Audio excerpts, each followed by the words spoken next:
বাচ্চা হবার পর এখন আমি ভালো আছি, কিন্তু আত্মীয় স্বজনদের কাছে মুখ দেখাতে পারি না। সেটা বাবার বাড়ি হোক কিংবা শ্বশুর বাড়ি, সবাই বলে বোনের সংসার ভেঙে সংসার করছি। আমার টাকা পয়সার কোনো অভাব নয়, কিন্তু মানসিক শান্তির খুবই অভাব। আমার মা আমার সাথে কথা বলে না। মেঝো আপা বলে দিয়েছে আমি যেন কোনোদিনও তার বাড়িতে না যাই এবং কখনো যেন তার সাথে যোগাযোগ করার চেষ্টা না করি। আমি আমার স্বামীকে একটি ছেলে সন্তান উপহার দিয়েছি, সেই বাবদে আমি তার বাড়িটা আমার নামে লিখিয়ে নিই।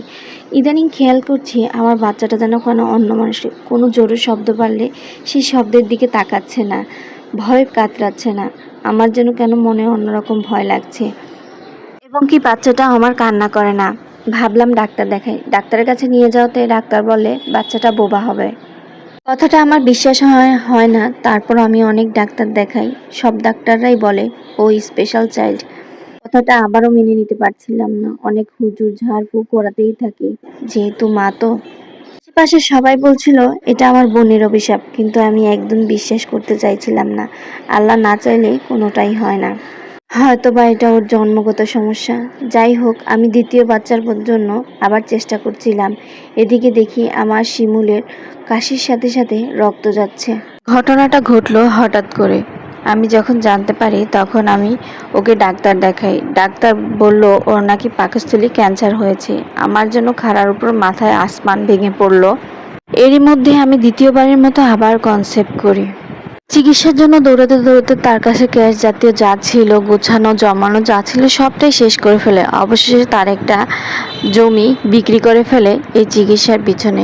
আর এদিক দিয়ে আমি আমার সন্তানের জন্য অক্লান্ত পরিশ্রম করে চিন্তা ভাবনা করছি এবার যেন আমার একটা সুস্থ সন্তান হয়। ঝাড় ফুঁক তাবিজ তোমার কোনো কিছুই বাদ রাখিনি। অবশেষে আমারও আবারও একটা পুত্র সন্তান হলো। এদিক থেকে আমার স্বামীর শরীরের অবস্থা তেমন একটা ভালো না। সে আবার ডাক্তার দেখালো। ডাক্তার তাকে বাংলাদেশের চিকিৎসা বন্ধ করে ইন্ডিয়া যাওয়ার জন্য বললো। তারপর সে আবার একটা জমি বিক্রি করে ইন্ডিয়া চলে গেল। আমি যেহেতু যেতে পারছিলাম না, আমার অল্প কয়েকদিন হয়েছে ডেলিভারি হয়েছে। তাছাড়া ডাক্তার তাকে বলে দিয়েছে ওখানে গিয়ে চিকিৎসাকালীন 1 বছর সময় লাগতে পারে।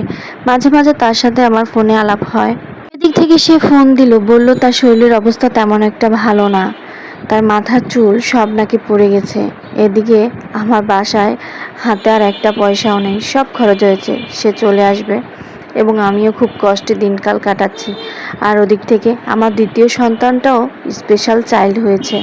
এরপর আমার স্বামী আবার দেশে আসলো এবং তার আর কয়েকটা জমি বিক্রি করে 25 লাখ টাকা নিয়ে সে ইন্ডিয়া আবার চলে গেল। সেখানে গিয়ে সে জানতে পারলো সে নাকি একটা কিডনি ড্যামেজ হয়েছে।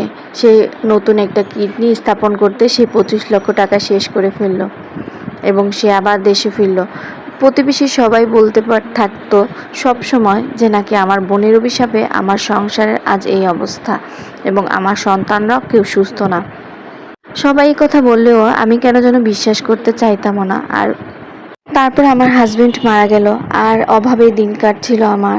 কোনো রকম দিন যাপন করতে পাশে 2টা রুম ভাড়া দিয়ে দিয়েছিলাম। আর ওদিক থেকে মাঝে মধ্যে বড় আপা আমাকে সাহায্য করতো। প্রতি 2 সন্তানকে নিয়ে আছি কোনো রকম বেঁচে। পাপ আমাকে ছাড়েনি। আমার মতো এ ভুল কেউ কখনোই করবেন না।